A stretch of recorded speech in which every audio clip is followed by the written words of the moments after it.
আমরা এমন একটি দেশ চাই, যে দেশে আমাদের মা বোনেরা নিঃসংকোচে যেমন ঘরে সুরক্ষিত থাকবেন, কর্মস্থলেও সুরক্ষা পাবেন, রাস্তাঘাটেও সুরক্ষা পাবেন।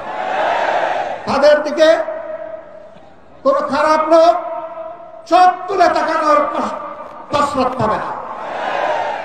তারা ইজ্জতের সাথে, মর্যাদার সাথে, তাদের দক্ষতা দিয়ে দেশের উন্নয়নে তারাও ভূমিকা রাখবে। আমাদের ব্যাপারে ইসলামের প্রতিপক্ষ শক্তিরা অপপ্রচার চালায়।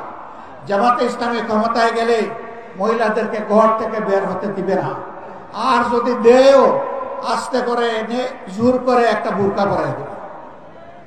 জোর করে পরানো লাগবে না।